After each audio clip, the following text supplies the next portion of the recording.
ಜೈ ಶ್ರೀರಾಮ್. ಎಲ್ಲರೂ ನಿನ್ನೆಯ ಪ್ರಾಣ ಪ್ರತಿಷ್ಠೆನ ನೋಡಿದ್ದೀರಾ ಅಂತ ಅಂದ್ಕೊಂಡಿದ್ದೀನಿ. ಅಯೋಧ್ಯೆಯದ್ದು ಆ ರಾಮನ ಫೋಟೋಸನ್ನು ಕೆಲವು ಹಾಕಿದ್ದೀನಿ. ನಿನ್ನೆ ಶಾರ್ಟ್ಸಲ್ಲೂ ಹಾಕಿದ್ದೆ, ನೀವು ನೋಡ್ಕೊಂಡು ಬರ್ಬೋದು. ಆನಂತರ ನಮ್ಮ ಇವತ್ತಿನ ಉಡುಪಿನ ಶ್ರೀಕೃಷ್ಣನ ಮತ್ತು ಮುಖ್ಯ ಪ್ರಾಣದೇವರ ಅಲಂಕಾರ ನೋಡ್ಕೊಂಡು ಬನ್ನಿ. ನೆಕ್ಸ್ಟ್ ನೋಡ್ಬೋದು, ಇವತ್ತು ಮಟ್ಟಿಗುಳ್ಳ ಅಂದರೆ ವಾದಿರಾಜರು ಪ್ರಸಾದ ರೂಪದಲ್ಲಿ ಕೊಟ್ಟಿರುವಂಥ ಮಟ್ಟಿಗುಳ್ಳದ ಬೀಜದಿಂದ ಮಟ್ಟಿಗುಳ್ಳನ ಬೆಳೀತಾರೆ ಮಟ್ಟು ಎಂಬ ಗ್ರಾಮದಲ್ಲಿ, ಕಟಪಾಡಿ ಹತ್ರ. ಅದರ ಕೆಲವು ರೆಸಿಪಿಗಳನ್ನೆಲ್ಲ ನೋಡ್ಕೊಂಡು ಬರೋಣ. ಫಸ್ಟು ಅದರದ್ದು ಬಜ್ಜಿ, ಬೋಳುಹುಳಿ ಪಲ್ಯ, ಆನಂತರ ಕೊತ್ತಂಬರಿ ಸೊಪ್ಪು ಚಟ್ನಿ, ಮೆಂತ್ಯ ಪಲ್ಯ, ತುಂಬ ರೆಸಿಪಿಗಳಿದೆ ಇವತ್ತಿನದರಲ್ಲಿ. ಮಸಾಲೆ ಚಾಯ್ ಎಲ್ಲನೂ ಇದೆ ನೋಡಿ. ಫಸ್ಟ್ ನೋಡಿ ಬದನೆಕಾಯಿ ನೋಡಿ, ಮಟ್ಟು ಗುಳ್ಳ ಅಂದರೆ ಯಾವುದು ಅಂತ ನೋಡ್ಬೋದು. ಸ್ವಲ್ಪ ಸೈಜಲ್ಲಿ ಚಿಕ್ಕದಿರುತ್ತೆ ನಾರ್ಮಲ್ ಗುಳ್ಳಗಿಂತ. ಆ್ಯಕ್ಚುಲಿ ಮಡಿಯವರು ಈ ಗುಳ್ಳನ ತಿನ್ನೋದಿಲ್ಲ, ಆದರೂ ಈ ಮಟ್ಟುಗುಳ್ಳ ನಾವೆಲ್ಲ ತಿಂತೀವಿ. ಇದರ ವಿಡಿಯೋ ನಾವು ವಾದಿರಾಜರ ಕೃಪೆನ ಇನ್ನೊಂದು ದಿವಸ ನಾನು ನಿಮಗೆ ಹೇಳ್ತಾ ಬರ್ತೀನಿ. ಈಗ ನೋಡಿ, ಅದನ್ನ ಒಲೆ ಮೇಲೆ ಇಟ್ಟು ಅಥವಾ ನಾವು ಕಟ್ಟಿಗೆ ಒಲೆಯಲ್ಲಿಟ್ಟು ಅದನ್ನ ಬೇಯಿಸ್ಕೋಬೇಕು ನೋಡಿ. ಈ ಥರ ಅದು ಸ್ಮೂತ್ ಆಗುತ್ತೆ. ಆನಂತರ ಸಿಪ್ಪೆ ತೆಗೆದು ಸ್ಮ್ಯಾಶ್ ಮಾಡಬೇಕು. ನಂತರ ಅದಕ್ಕೆ ನೋಡಿ ಹುಣಸೆಹಣ್ಣು, ಉಪ್ಪು, ಬೆಲ್ಲ, ಕಾಯಿಮೆಣಸು, ಇಂಗು, ಕೊತ್ತಂಬರಿ ಸೊಪ್ಪು ಇಷ್ಟನ್ನು ನಾನು ಗ್ರೈಂಡ್ ಮಾಡಿ ಹಾಕಿದೆ. ಹಚ್ಚಿ ಬೇಕಾದರೂ ಹಾಕ್ಬೋದು ಅಥವಾ ಗ್ರೈಂಡ್ ಬೇಕಾದ್ರೆ ಮಾಡಿ ಹಾಕ್ಕೋಬೋದು, ತುಂಬ ಚೆನ್ನಾಗಾಗುತ್ತೆ. ಕಾಯಿಮೆಣಸು ಕೂಡ ನಾನು ಅದರಲ್ಲೇ ಆ್ಯಕ್ಚುಲಿ ಸ್ಟೌವಲ್ಲೇ ಬೇಯಿಸಿಟ್ಟಿದ್ದೆ, ನೋಡ್ಬೋದು. ಅದನ್ನು ನೀಟಾಗಿ ಪ್ರೊಸೀಜರ್ ಮಾಡ್ತಾ ಬಂದಿದ್ದೀನಿ, ನೋಡ್ಬೋದು ಇದರಲ್ಲಿ ನೋಡಿ. ಎಲ್ಲ ಗ್ರೈಂಡ್ ಮಾಡಿ ಹಾಕಿ ಆನಂತರ ಒಂದು ಉದ್ದಿನಬೇಳೆ, ಸಾಸಿವೆ, ಇಂಗು, ಕರ್ಬೇವಿನ ಸೊಪ್ಪಲ್ಲಿ ಒಗ್ಗರಣೆ ಕೊಟ್ಟರೆ ಆಗಿಬಿಡುತ್ತೆ. ಕೊನೆಗೆ ಬೆಲ್ಲನ ಹಾಕ್ಕೋಬೇಕು. ನಿಮಗೆ ಬೇಡ ಇಷ್ಟ ಇಲ್ಲ ಬೆಲ್ಲ ಸ್ಕಿಪ್ ಮಾಡಿ. ಕೆಲವರು ಇದಕ್ಕೆ ಹಸಿ ಈರುಳ್ಳಿ ಕೂಡ ಹಾಕ್ತಾರೆ. ಈಗ ನೋಡಿ, ಒಂದು ಬೋಳುಹುಳಿ ಅಥವಾ ಇದು ಪಲ್ಯನ ಮಾಡೋಣ. ಬೋಳುಹುಳಿ ನಾನು ಆಮೇಲೆ ತೋರಿಸ್ತಾ ಇರ್ತೀನಿ ನೋಡಿ. ಅದನ್ನ ಹೆಚ್ಚಿಬಿಟ್ಟು ನೀರಲ್ಲಿ ಹಾಕಿಟ್ಟಿದ್ದೀನಿ. ಸ್ವಲ್ಪ ಯಾವುದಾದ್ರೂ ಹಿಟ್ಟು ಹಾಕಿಬಿಟ್ಟು, ಅಕ್ಕಿ ಹಿಟ್ಟ, ಗೋಧಿ ಹಿಟ್ಟು ಹಾಕ್ಕೊಂಡ್ಬಿಟ್ಟು ಆನಂತರ ಸಾಸಿವೆ, ಉದ್ದಿನಬೇಳೆ ಹಾಕ್ಕೊಂಡು ಅದಕ್ಕೆ ಒಗ್ಗರಣೆ ಕೊಡೋಣ. ಸ್ವಲ್ಪ ಇಂಗು ಹಾಕಬೇಕು. ಆನಂತರ ಬದನೆಕಾಯಿ ಹಾಕ್ಕೊಂಡು, ಸ್ವಲ್ಪ ಇದಕ್ಕೆ ಎಣ್ಣೆ ಜಾಸ್ತಿ ಬೇಕು. ಬದನೆಕಾಯಿ ಹಾಕ್ಕೊಂಡು ನೀಟಾಗಿ ಅದನ್ನ ಹುರಿಯಿರಿ, ಅರಿಶಿನ ಹಾಕ್ಕೊಂಡು. ಆನಂತರ ಅದಕ್ಕೆ ಮಸಾಲೆ ತಯಾರು ಮಾಡೋಣ ನಾವು.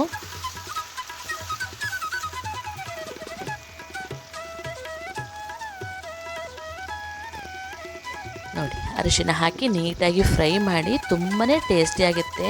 ಚಪಾತಿಗೆ, ಅನ್ನಕ್ಕೆ ಕೊಬ್ಬರಿ ಎಣ್ಣೆ ಹಾಕ್ಕೊಂಡು ತಿನ್ನೋಕ್ಕಂತೂ ಭಾಳ ಟೇಸ್ಟಿಯಾಗಿರುತ್ತೆ ನೋಡಿ. ಆನಂತರ ಕೊತ್ತಂಬರಿ ಬೀಜ, ಕೆಂಪು ಮೆಣಸು, ಇಂಗು, ಉಪ್ಪು, ಸ್ವಲ್ಪ ಹುಣಸೆ ಹಣ್ಣು, ಸ್ವಲ್ಪ ತೆಂಗಿನ ತುರಿ ಹಾಕ್ಕೊಂಡು ಅದನ್ನ ಡ್ರೈ ಪುಡಿ ಮಾಡ್ಕೊಳ್ಳಿ.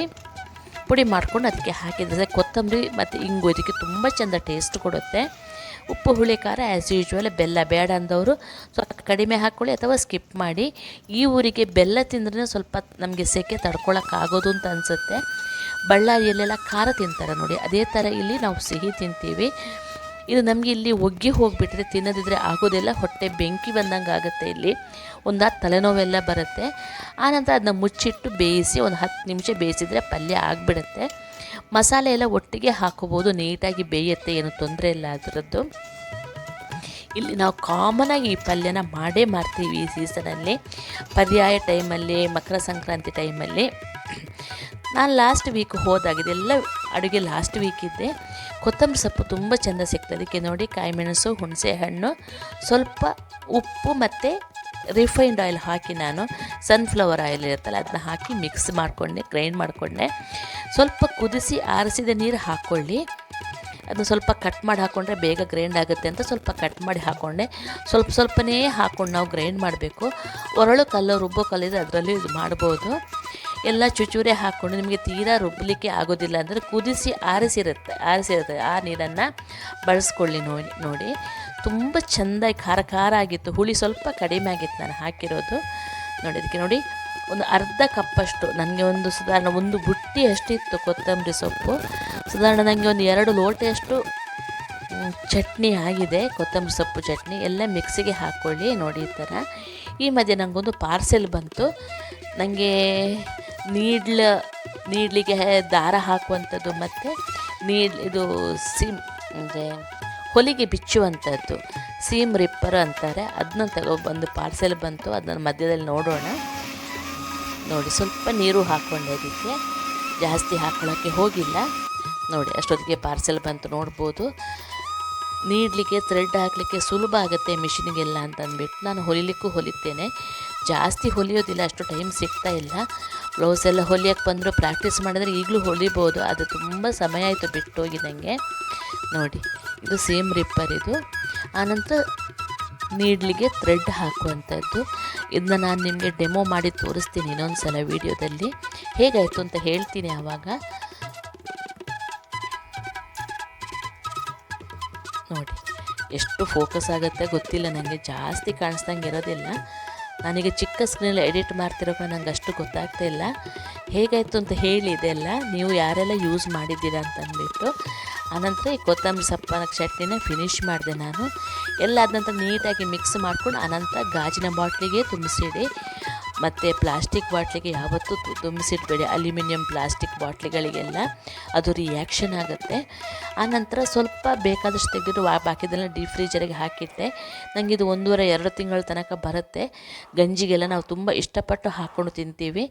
ಆನಂತರ ನೋಡಿ ಕಮ್ಮಾರರು, ನಮ್ಮ ಬೀಡಿನ ಗುಡ್ಡೆ ಸ್ಮಶಾನದ ಹತ್ತಿರ ಒಂದು ಚಿಕ್ಕ ಗುಂಡಿ ಮಾಡ್ಕೊಂಡಲ್ಲಿ ಕಮ್ಮಾರರು ಅಂದರೆ ಕತ್ತಿ ಇದೆಲ್ಲ ಕಬ್ಬಿಣದ ಕೆಲಸ ಮಾಡ್ತಾರಲ್ಲ, ಕತ್ತಿ ನೋಡ್ಬೋದು ನೀವು, ಕತ್ತಿ ಚಾಕು ಆಮೇಲೆ ಬೇರೆ ಬೇರೆ ವೆರೈಟಿ ಆಫ್ ಕತ್ತಿ ಎಲ್ಲ ಮಾಡೋದು ನೋಡಿ ಎಷ್ಟು ಹಾರ್ಡ್ ವರ್ಕ್ ಮಾಡ್ತಾರಲ್ವ. ನೋಡಿದಾಗ ಕಷ್ಟ ಆಗುತ್ತೆ ನಮಗೆ ಅವ್ರನ್ನ, ಪಾಪ ಬಿಸಿಲು ಅನ್ನೋದೇ ನೋಡಿ ಎಷ್ಟು ಹಾರ್ಡ್ ವರ್ಕ್ ಮಾಡ್ತಾರೆ ನೋಡಿ. ಒಬ್ಬರು ಕಬ್ಬಣ ಹಿಡ್ಕೋತಾರೆ, ಇಬ್ಬರು ಅಲ್ಲಿ ಒಬ್ಬ ಹುಡುಗ ಮತ್ತು ಹುಡುಗಿ ಇಬ್ಬರು ಅದಕ್ಕೆ ಹೊಡಿತಾ ಇದ್ರು. ಒಬ್ಬಳು ಗಾಳಿ ಹಾಕುವರಲ್ಲಿ ಆ ತಿದಿ ಅಂದರೆ ಗೊತ್ತಲ್ಲ, ಕಮ್ಮಾರನ ತಿದಿ ಅಂದರೆ ಗಾಳಿ ಹಾಕ್ತಾ ಇರ್ತಾರೆ ಅಲ್ಲಿ ನೋಡ್ಬೋದು. ಆ ಕಬ್ಬಣ ಬಿಸಿ ಆದಂಗೆ ಅದನ್ನ ಅವರಿಗೆ ಬೇಕಾದ ಶೇಪಿಗೆ ತಗೊಂಬರ್ತಾರೆ, ನೀವು ನೋಡ್ಬೋದಲ್ಲಿ. ನೋಡಿ ಹೆಂಗೆ ಹೊಡಿತಾರೆ ನೋಡಿದ್ರೆ. ನನಗೂ ತಗೊಳ್ಳಿ ಅಂತ ಒತ್ತಾಯ ಮಾಡಿದ್ವಿ. ಮನೆಯಲ್ಲಿ ಬೇಕಾದಷ್ಟು ಇದೆ, ನಾವೇನು ಕೃಷಿಕರಾದರೆ ತುಂಬ ಬೇಕಿದೆ, ನಮಗೆ ಅಷ್ಟು ಯೂಸಿಗೆ ಬರಲ್ಲ ಅಂತ ನಾನು ತಗೊಂಡಿಲ್ಲ ನೋಡಿ. ಆನಂತರ ಮಸಾಲೆ ಚಾಯ್ ಮಾಡೋಣ, ಕ್ಯಾರಮಲ್ ಹಾಕಿ ತುಂಬಾ ಟೇಸ್ಟಿ ಆಗುತ್ತೆ ಫ್ರೆಂಡ್ಸ್. ಇದನ್ನ ಮಾಡೋದು ಮಾತ್ರ ಬಿಡಬೇಡಿ. ಫಸ್ಟ್ ನಿಮಗೆ ಎಷ್ಟು ಸಕ್ಕರೆ ಬೇಕು, ಒಂದು ಲೋಟೆಗೆ 1 ಚಮಚ ಸಕ್ಕರೆ ತಾನೆ, ಅಷ್ಟು ಪಾತ್ರೆಗೆ ಹಾಕಿ ಸ್ವಲ್ಪ ಬಿಸಿ ಮಾಡ್ಕೊಳ್ಳಿ. ಅದು ಅಲ್ಲಿಗೆ ಕರಗುತ್ತೆ, ಸ್ವಲ್ಪ ಬ್ರೌನಿಷ್ ಬರುತ್ತೆ ನೋಡಿ. ಸಿಮ್ಮಲ್ಲಿ ಇಟ್ಕೊಳ್ಳಿ, ಜಾಸ್ತಿ ಬಿಸಿ ಇಟ್ಕೋಬೇಡಿ. ಸ್ವಲ್ಪ ದಪ್ಪ ತಳದ ಪಾತ್ರೆ ಆದರೆ ಒಳ್ಳೆಯದು ನೋಡಿ. ಇದಾಗಿದ ತಕ್ಷಣ ಅದಕ್ಕೆ ಒಂದು 3/4 ಲೋಟಷ್ಟು ನೀರು ಹಾಕ್ಕೊಳ್ಳಿ. ಏನಾಗೋದಿಲ್ಲ, ಸಿಡಿಯೋದಿಲ್ಲ, ಏನಾಗೋದಿಲ್ಲ ನೋಡಿ. ಇದು ಹಾಕಿ ನೋಡಿ, ಸ್ವಲ್ಪ ಮಗಚಿದ್ರೆ ಸರಿ, ಅದು ಅಲ್ಲಿಗೆ ಕರಗುತ್ತೆ. ಆನಂತರ ಅದಕ್ಕೆ ಮಸಾಲೆಗೆ ಶುಂಠಿ, ಏಲಕ್ಕಿ ಮತ್ತು ಸೋಂಪು ಹಾಕ್ಕೊಂಡೆ ನಾನು, ಅಥವಾ ಈಗ ಇದು ಲವಂಗ ಆಮೇಲೆ ಚಕ್ಕೆ ಇಂಥದ್ದು ಏನು ನಿಮಗೆ ಇಷ್ಟ ಬರುತ್ತೆ ಅಷ್ಟು ಹಾಕೋಬೋದು. ಆನಂತರ ಒಂದು ಸ್ವಲ್ಪ ಟೀ ಪುಡಿ, 1/2-3/4 ಚಮಚ ಟೀ ಪುಡಿ ಸಾಕು. ನೀಟಾಗಿ ಕುದಿಸಿ ಆನಂತರ ಹಾಲು ಹಾಕಿ ಅದನ್ನ ಸೋಸ್ಕೊಂಡು ಕುಡೀರಿ, ಸೂಪರಾಗಿರುತ್ತೆ ಚಹಾ.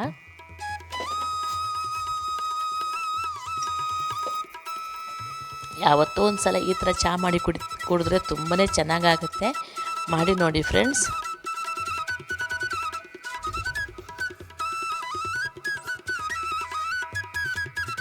ನೋಡಿ ಹಾಗೇ ಬಿಡ್ತು ಚಾಯ್ ನೋಡಿದ್ರೆ.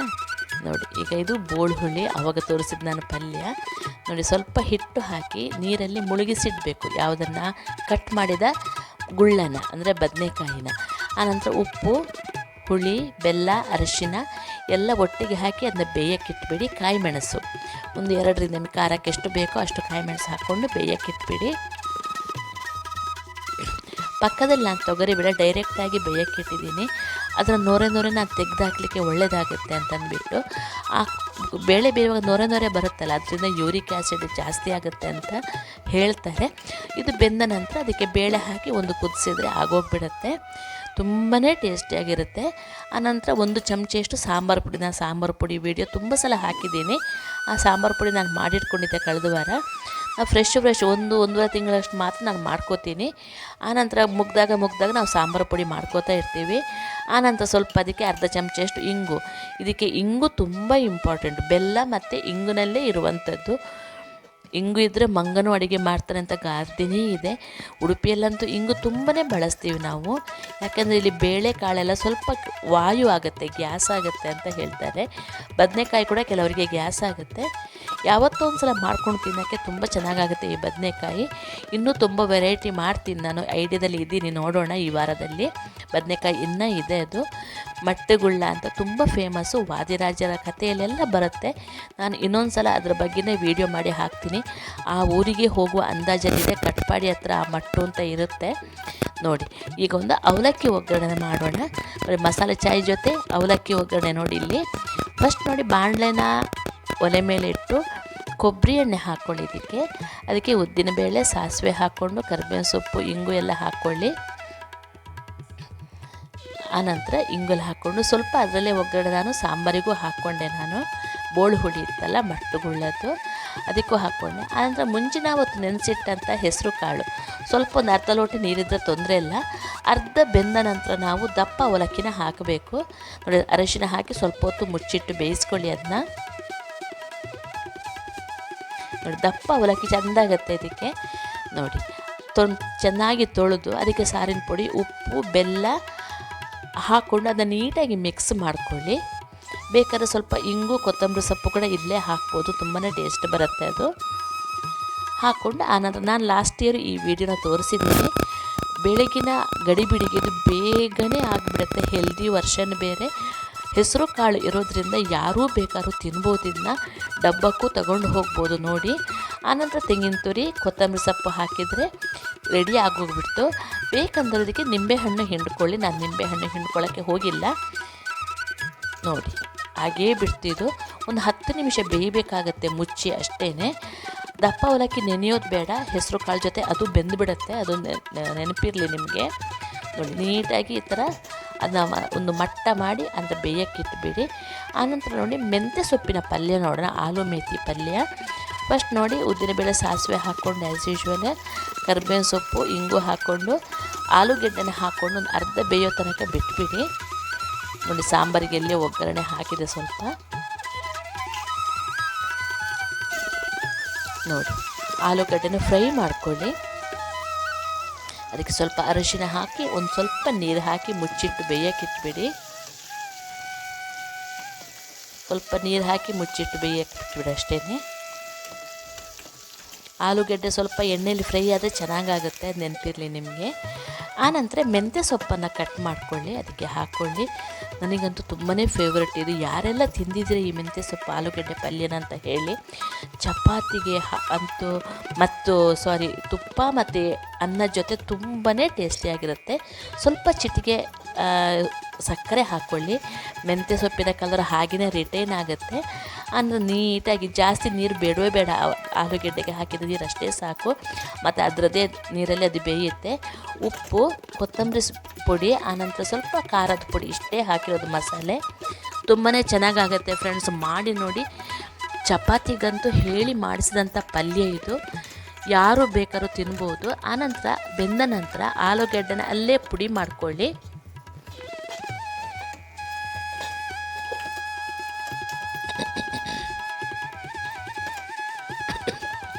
ಸ್ವಲ್ಪ ಅಲ್ಲೇ ಪುಡಿ ಮಾಡಿಕೊಂಡ್ರೆ ಒಂದು ನಮೂನೆ ಟೇಸ್ಟ್ ಕೊಡುತ್ತೆ, ತುಂಬಾ ಚೆನ್ನಾಗಾಗತ್ತೆ. ಮಾಡಿ ನೋಡಿ. ಇದೊಂದಿದ್ದರೆ ಎಲ್ಲನ್ನ ಊಟ ಮಾಡಿಬಿಡ್ಬೋದು, ಅಷ್ಟು ಟೇಸ್ಟಿಯಾಗಿರುತ್ತೆ.